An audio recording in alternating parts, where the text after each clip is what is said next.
Welcome to the Finance Podcast. The topic of this episode, Commodities, the Energy and Interest Rate Transition with Mark Burridge from Baker Steel Capital Managers.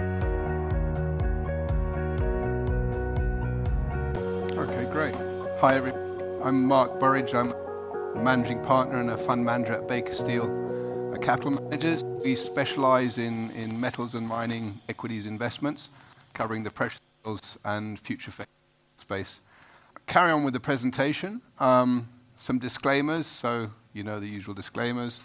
I'm going to talk about a little bit introduction about us as a firm and the team, and talk about key themes for metals and mining this year, about the critical metals we need to reach net zero, some case studies on copper, silver, and gold, and then I'll talk a bit about our investment process. So let's kick off with that. So Baker Steel Capital Managers, we've been around for over 20 years. We were born out of the team that has become the BlackRock Natural Resources team. We have about $1.2 billion under management in the metals and mining equity space. We're regulated in the UK, Luxembourg-based UCITS funds, but we have offices in London and Sydney, Australia. We're quite well recognised amongst the mining for our presence in the space. We're owner-operated, performance-oriented, and independent firm specialising in the sector. We run three strategies, but for the purposes of today's presentation, I'm just going to talk about two of them. And we have the precious metal strategies and the electrum strategies. Now, the precious metal strategies are exactly what it says. It means gold, silver, and platinum group metals. Predominantly a Luxembourg-based UCITS fund, but we also have Australian and UK fund equivalents. The electrum fund is actually all about metals and minerals required for a sustainable future. That includes, but is not limited to, things like battery metals. And again, dominated by a Luxembourg UCITS fund, but also Australian and UK domiciled funds there as well for that one. And we have a UK-listed investment trust. The team. So the last time I presented at this conference was about 5 years ago, and there was only half the team. Okay, so we've been busy building this team up over the last couple of years. And that's really important, because when you're an owner-operated business, independent, to actually need to build a team, high degree of conviction about the sector in which you operate. So I think it's just a point there. We've got geologists, we've got metallurgists. I was a geologist and an engineer myself in the mining industry before I moved into finance. We've got accountants, we've got fund managers, we've got social scientists and environmental scientists. So we've got quite a broad-based team, great amount of depth and breadth of experience in the sector. And the great thing about that is that unlike many boutique firms, we have a huge degree of cross-coverage and survivability amongst the investment team, which means we can continue operating even if something happens, and a great deal of different opinions about different stocks. So that's the team. I think that on the right there, just some of the awards we won for our performance. So you can see that we've run specialists in the space. It's good to have awards. So over the years we always seem to accumulate awards. Also importantly, we've accumulated some really important ESG accreditations, and I'll talk more about ESG later on in the presentation. So obviously you get the awards with performance. We don't outperform every year, but we hold our head above water most years, and some years we do really well. And we do generate relative to the sector and relative to our peer group. The really important thing to note about our outperformance, on a later slide, mention here, that we generate this outperformance without taking on risk. This is really important, because the mining sector is a sector that's really famous for trying to generate performance by taking on speculative. We don't. We try to manage risk as well as picking the best value stock in order to generate this performance. We'll talk about that more later on when we talk about our approach, but I thought it was important to show it here. Here's another slide that demonstrates our ability to generate performance. Everybody can show how in a good year, but how did we do in a pretty difficult year for equities, which was last year. So what you can see is up slightly above the gold fund, but you can see equities as a whole had a terrible year last year in niche equities like this. A decent performance, even though silver, where we were exposed to, were down. But what was really important about our performance last year was, again, is how we perform in a really bad year. So last year, we have our future fund, Electrum. You'd think that was invested in battery metals like lithium. Well, lithium was down 71%. Lithium equities were down 30%. Nickel and cobalt were down 26 and 20%. Yet our fund was only down 1.8%. And we do that through active stock selection and top-down subsector rotation, which I'll talk about later on. So this is really important. But what it says is when you're investing in the metals and mining space, you have to be actively managed. There's so many risks out there, so many differentials between each individual metal, that if you don't actively manage the space, then this happens, not this. So that's an important point to take from this chart. So what are the big themes for the metals and mining space? So the title was all about the transition. We're talking about the energy transition, and we're talking about the interest rate transition. Well, actually, it's not interest rate transition. It's macroeconomic and geopolitical transition is what we're really talking about here. But look, we all know about the green revolution, reaching net zero by 2050, being more sustainable in what we do. And it's not just about reaching net zero. It's about society becoming more sustainable and more equitable and more inclusive. And all of these actually, in one way, shape, form, are very relevant for the metals and mining industry. But the most important thing is that we're going to have historic high demand for many metals. New metals like lithium and old metals like copper are going to see significant demand growth as a result of the green revolution, we call it, or the new industrialization, or the transition. Also, at the same time, we're going through a macroeconomic and geopolitical sea change. We don't know when interest rate cuts will come, but they will come at some point. They can't keep going up, and that generally is supportive. But at the same time, we're facing some significant economic imbalances, geopolitical tension, unprecedented levels of debt amongst many governments. And taking all these things together, some of them are good for commodities in general, and most of them are good for precious metals like gold and silver. So this really important theme, not just for the energy transition metals, but also, gold and silver have a role to play in a sustainable future when you think about finances and risk. What is really, really, really interesting in terms of the themes right now, and we have not seen this in the last 2 or 3 cycles in the metals and mining industry, the mining companies are really well positioned. They're undervalued on a historic and relative basis. Their margins and balance sheets are robust and strong. They are exercising extremely good capital allocation discipline. So the last 2 cycles, what was happening is the mining companies were doing acquisitions or building mines that actually were generating negative returns for shareholders. They're not doing that right now. And what we're seeing is really selective and sensible M&A creating win-win value opportunities. So the mining equities are probably the best position they've ever been in the 30 years I've been in this business to take advantage of these big themes right now. A little bit about mining company valuation, because at the end of the day, we are investors and we think about value. So a couple of simple ways to think about the value in the mining sector. First of all, if we look at, I don't have a laser on here, otherwise I could point. I do. It doesn't work on the screen. Anyway, we can see is that, look, despite having decent margins, the mining sector is trading at relatively low EV/EBITDA multiples. Now you can say, oh, there's no growth. There is growth. Look, I'm telling you that copper is going to grow, lithium's going to grow. They don't pay any dividend. Well, guess what? Record dividends are being paid by the mining sector right now. And so what we're saying is that here's a sector that gives you value, but actually isn't sacrificing growth and shareholder returns at the same time. So it's a really interesting time from value. That's simplistic. Obviously, we have much more sophisticated valuation tools that we use in-house, but this just is it. Now, the other thing which is really quite interesting is if we just look at return to previous highs. So I'm talking about return to highs of the share prices of the underlying mining equities. So we have painted a picture of a great future for metals demand growth. and hence higher metal prices. Yeah, even gold. Let's look at gold equities. 50% in nominal terms, 80% in real terms returned to previous highs. And those previous highs for the equities were set at a gold price that was about $300 an ounce lower than it is today.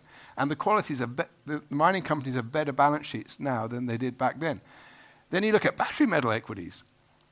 You know, even if there's a slowdown in EV growth or a slowdown in the route to net zero, why would battery metal equities be trading at such a discount relative to historic highs, let alone potential future highs when these demand trends set in?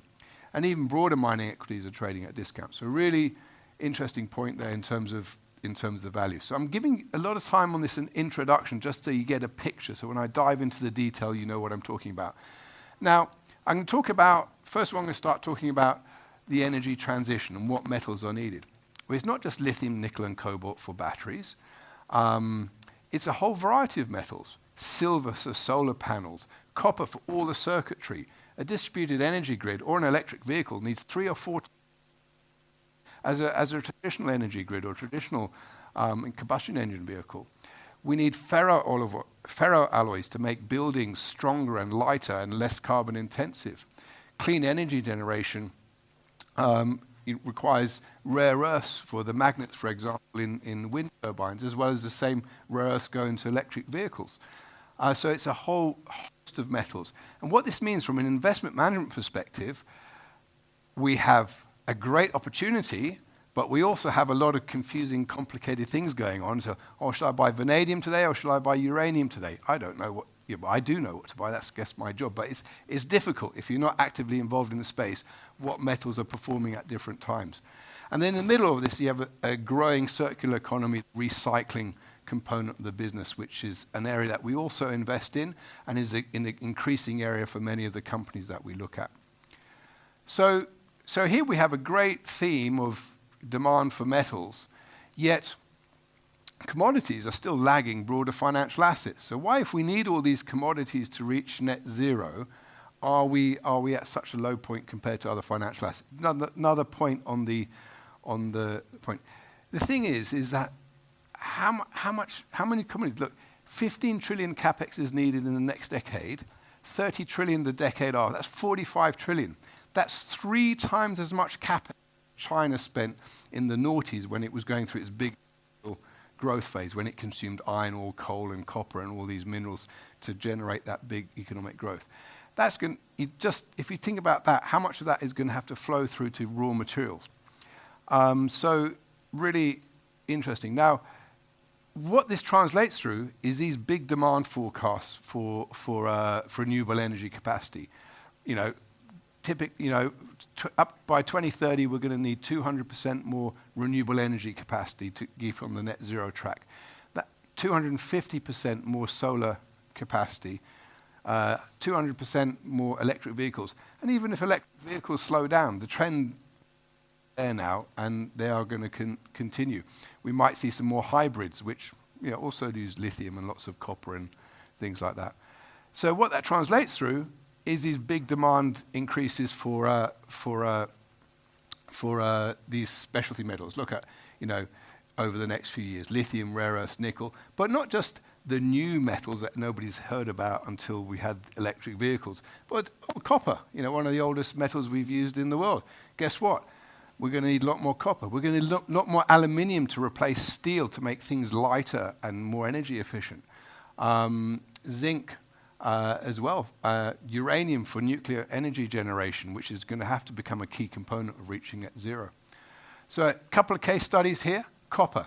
So I've talked about industry discipline and how that's contributing to this supply-demand deficit going out. So what we have is copper demand forecasts here.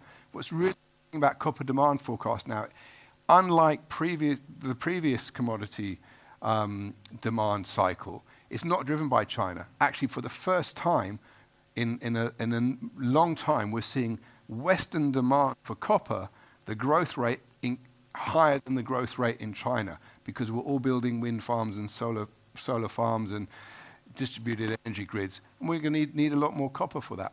So what's happened is that we're seeing this, and because of ESG factors and supply discipline on capital allocation, we're seeing a turn down in or plateauing of mine production, leading to these potentially big deficits opening up in copper over the next. And that's one of the reasons why the copper price has started to increase this year, is because it just took one mine to shut down at the end of last year, and suddenly we went from a slight surplus to material under supply situation in the copper market. And you can see here more of macro detail on micro detail on what's happening on copper supply demand.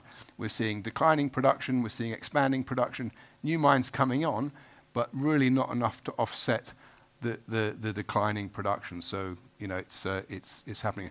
Now there's enough copper in the ground, but we need some of it is lower grade, so it needs higher copper prices to get it out of the ground, and some of it's just going to need longer time to get out of the ground. Talk about at the same time, we can see that investing in copper equities is a much better way of taking advantage of that, not only because the copper equities have growth and dividends, but they also have a beta to the copper price. So what you can see is that pure play copper companies versus a diversified mining companies show you, beta of about 1.4, 1.5 times to the copper price. So this is where you want to be. If you have a strong outlook for copper, you want to be in the copper mining equities. And what we're seeing is that after a period of inflation for the mining companies, everybody was scared that inflation was going to go like this for the mining companies, but it hasn't. It's plateaued now, and now we're seeing potential for real margin expansion, not just in copper companies. We see the same chart in gold, which we'll see later on.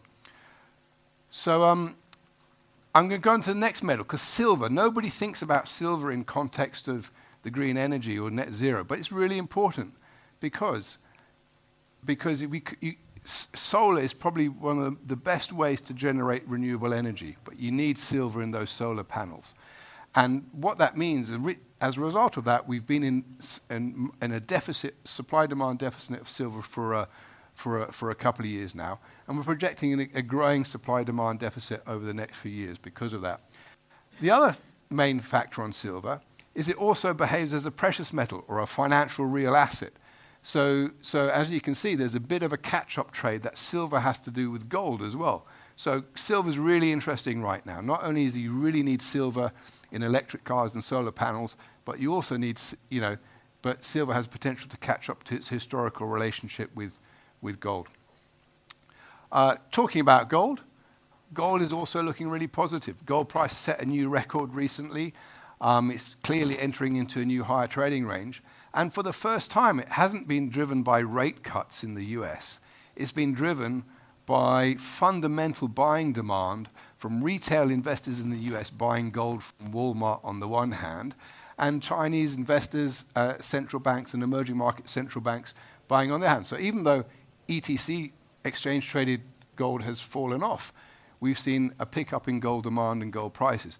What that means is that sets a really good platform for gold to move up to another level if and when a rate cut cycle starts again. And typically, historically, that rate cut cycle has been driving significant performance of gold. So very positive on gold as well. Same story for gold miners.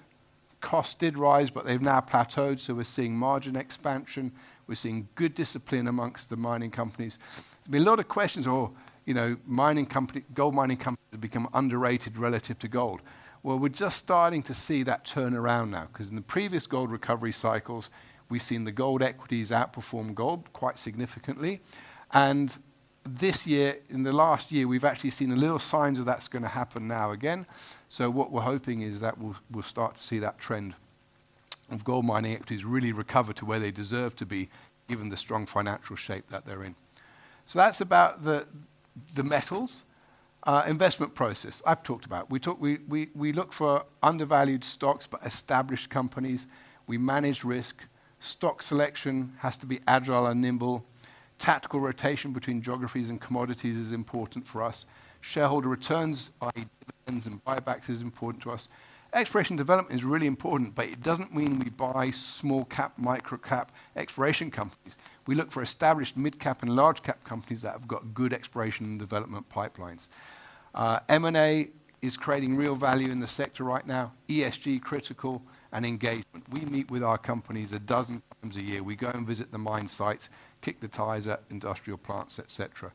So 3 pillars to our evaluation approach: value, risk, and ESG. We have our own internal tools we use for measuring value. We have GenVal system measuring NAV. We have margin and ratio analysis. Fundamental beta, how fundamentally related the stock is to a change in commodity price, not just what the market's telling us. Shareholder returns. We run a relatively concentrated portfolio. Risk is really important. We maintain a really high degree of portfolio liquidity, which means that our funds are very scalable. There's really no portfolio liquidity risk. We manage asset and geography risk really carefully. I can talk about that later if there's time. We obviously look at companies' balance sheets and corporate risk as well. Typically, we have relative concentrated portfolio of 30 to 40 positions, but we don't take big bets on any one company. Typical company weighting is 2 to 5% of the portfolio.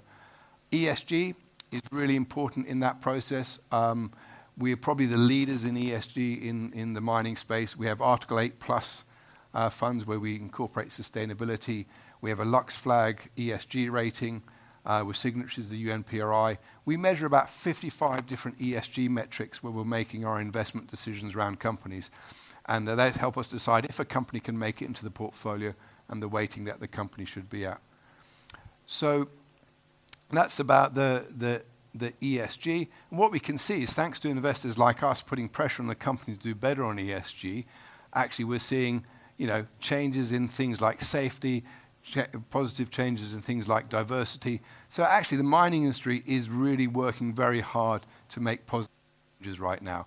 And I think that's really important because it's got to go hand in hand with mining becoming actually something that's good for the planet rather than seen as bad for the planet. And that process is happening right now. A little bit more about investment process. So we have our bottom-up stock selection tools. That includes the ESG value and risk screens. But we also, in managing the portfolio, we do have a look from a top-down basis. So we do, in the Electrum fund in particular, we tactically rotate between different individual metals or different classes of metals. So battery metals might be having a good year one year, a bad year another year. So we might rotate, to and from precious metals depending on what's happening. So that's really quite important for us, is that tactical rotation. And this is just an example how we've done some of that tactical rotation from year to year. I won't go through the details. What you can see is that some years precious metals we add, some years we take it away, some year we add battery metals, some years we take it away, some years we add copper, some years we take it away. That's broadly speaking part of the tactical rotation. And that's why from that very initial chart that I showed, we managed to underperform only very slightly despite a bad year for some of the metals in our portfolio.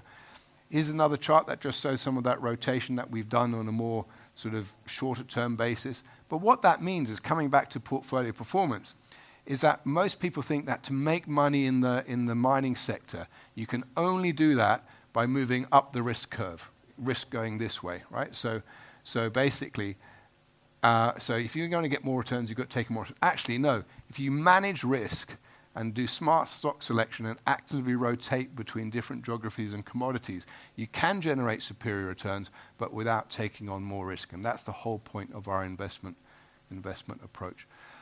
What does that lead to? Make sure we see what time we got left. There you are. Perfect timing. It's funds that look like this. So first I'll talk about a snapshot of the Electrum fund. So what you can see here is we're broadly diversified around the world. A fairly heavy weighting in Latin America right now. It happens to be where quite a few important minerals like copper and silver and lithium happen to be. But also quite reasonable weightings in North America. Right now, we're quite heavily weighted towards copper and aluminium and other industrial metals, quite low weighted towards battery metals. That comes in a tactical rotation theme. I'd expect by the end of the year that might reverse. Who knows? But we actively look at that every month. only really invested in producing companies, no exploration stocks, no sort of early stage speculative things. Occasionally we might make an exception for a very special story, but right now we don't have one of those. And then for, you can see by companies, if you know the sector, you know these are all really reasonably well-known companies in the sector. Nothing weird or wonderful in there. You know, leading aluminium player, leading silver company, the leading uranium company, a leading copper company, and a mid-cap copper company. That's what's dominating the kind of positions that we have in this portfolio. A little bit about the precious metals portfolio. Again, quite well diversified globally. Very strong weighting to silver. In fact, both funds have quite heavy weighting to coming back to the silver chart that I showed earlier on. And again, if we look at the top stocks, silver company, gold company. This is very old. It's not that anyway. Gold company, and this has changed a lot. So that's why I was a bit surprised when I saw it up here. But yeah, basically, yeah. Anyway, mid-cap to large cap gold mining companies. Basically, you know, the largest gold mining company, and you know, a silver company, and a couple of mid caps. Again, diversified. In the precious metals fund, we will have one or two development stage companies, which hence that. But otherwise, we always fully invested in more in the producing companies, and that's really it. So just to summarize, specialty metals equities facing unprecedented demand forecasts, and this is real. We have seen it in other commodities at other times. Precious metal equities are really undervalued relative to where precious metal prices are right now, and just ready to re-rate. The mining companies are in very healthy shape generally. There are a few that aren't, and that is one of the reasons why active management is key to picking and choosing between the different metals and the different companies to decide which has got the best risk-reward profile. And that wraps it up, and I'll open the floor for any questions. Oh yeah, here's the bit about the different funds and share classes and things. But the only thing I would say is we have lots of different share classes in lots of different currencies, so this isn't it. And if there's more to know, you can always ask Sven or take a couple of fact sheets and find out more.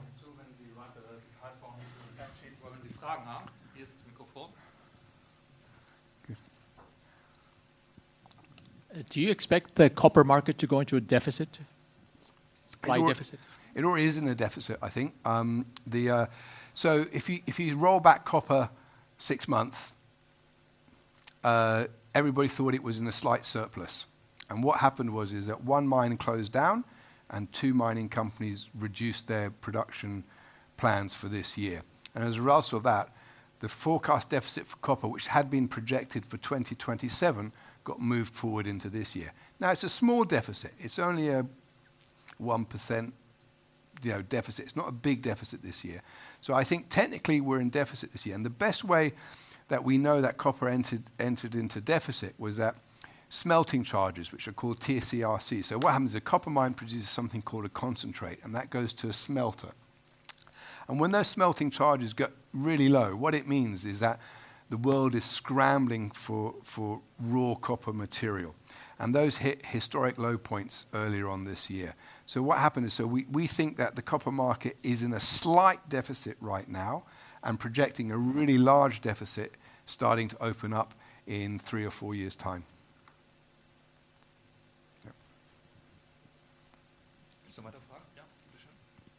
Yeah, you mentioned at the beginning that you're not expecting interest rates to go up further, or actually expect them to fall any time sooner or later, let's put it that way. Now, listening to you and looking at the commodity markets, they are giving us a little bit of different signs, I believe. So if you look at the positive carry of like a lot of commodity markets, let's say not only energy, but also in the area of soft commodities going forward, it's kind of a little bit a forecast as well to a certain degree of what could happen on the inflation side. So I'm wondering how you see that relationship going forward, especially after what you mentioned about what you're expecting for the commodity markets. Yeah, no, I think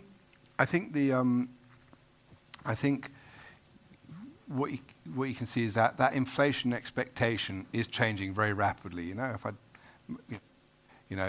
think 3 months ago, rate cuts are going to happen by June. And now, of course, I don't think anybody thinks we're going to have a rate cut in June. But so, it is all over the place. And I think that's it creates some volatility in the commodity markets, because that's key for the carry trade, as it were, in terms of commodities. So I think for let's say very short-term, almost day-to-day movements in the commodity prices, I think that changing inflationary expectations has a critical effect. But I think but when you start looking at longer time frames, we're really starting to see that being overwritten by what's happening on fundamentals of supply and demand. There's no if based on traditional models of how the gold market should work, there's no way gold should have hit a new record, last month, because real interest rates weren't coming down, the rate cut cycle pushed further back, the dollar was generally strongish, so there's no reason. So what you can see is that copper and gold, for example, broke out of those traditional shorter term things because of fundamental supply. In copper's case, it was because one mine, as I mentioned, some mines decreased production, and suddenly there wasn't enough copper to go around, so the copper price responded no matter what the rate outlook was. And in gold's case, it was because not just emerging market central banks led by China were buying more gold, but actually individual consumers ranging from Walmart shoppers to the Indian jewelry supply chain were just buying more gold. And so, what you can see is that, yes, I think that, and the important thing of that is what it's showing is that these commodity markets are so finely balanced, and it just takes a little shift of the demand side or the supply side, suddenly that actually the carry trade doesn't matter anymore, because these things are going to, there's a deficit looming and these things are going to take off. But you can see the opposite. The opposite might happen in another commodity. I mean, it happened in lithium last year, for example, where lithium prices collapsed, despite the positive medium to long-term price, and that was all driven again by supply demand. So hopefully that answers the question. Any more questions? Yes. I will do this the last question. Okay, cool. A couple years ago, when this whole green energy transition started and Biden was elected and so on, everyone was very bullish on lithium. Where do you see the reasons for the underperformance that came after that? I mean, it didn't really perform that well, right? I think it's all happened so quickly. You've got to try and put it in context, right? So what you can say is that lithium and EV demand now is much higher than anybody was predicting 5 years ago. Okay, but it's not as high as everybody was predicting 1 year ago. So that's sort of, so put it in context. We've gone much further than anybody thought we could have pre-Biden, but expectations were raised too high. So what we saw is slowing down of EV, or slower than expected EV sales in Europe, slower than expected EV sales in America. In Europe, it was more about economic reasons. In the US, it was more about actually practical reasons that people want petrol cars. So the thing is, there was a huge scramble for lithium. I've talked about supply-side discipline and capital allocation in the mining industry. Well, there was one big exception, and that was lithium. Everybody wanted to build a lithium mine. Governments, mining companies, car companies, oil and gas companies, chemical companies. Everybody wanted to get in the lithium game. So as a result, we saw a huge surge of lithium production coming on stream in Australia and Latin America. And just a slight softening in that demand forecast led to that, that sort of, first a spike in lithium prices because there wasn't enough, and then a collapse in lithium prices because there was too much. That surplus is going to be eaten away at some point in the next 12 months. And then we'll be back to, I think, a more normalized lithium prices. Now, I think lithium demand growth may start to slow now. And this is one of the things that we're watching very closely because there seems to be a shift. I wouldn't say a pivot, a shift to hybrid vehicles. So obviously they still use lithium in the battery component, but less lithium.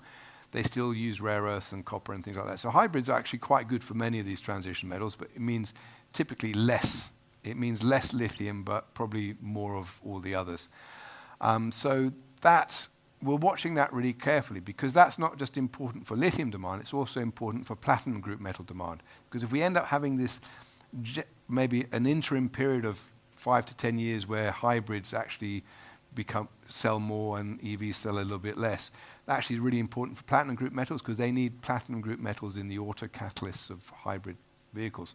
So what that means, that might accelerate the PGM story. Instead of being a future story about the hydrogen economy and fuel cells, actually, we don't have enough palladium to go around because everybody's buying hybrids now.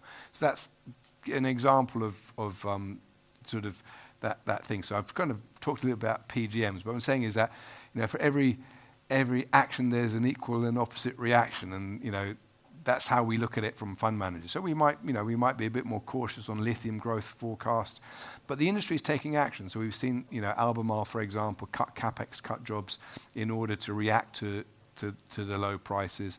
So the real question for the lithium industry, will it become more like the iron ore industry, dominated by a few big players that control prices in a band where they're going to make lots of money no matter what happens?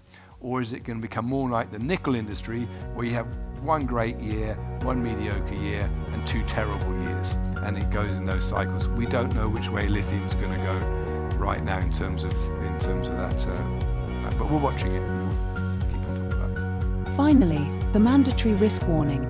The content of this episode is for general information only and is not a recommendation to buy or sell any financial products. All information is supplied without guarantee, and this is not an investment advisory.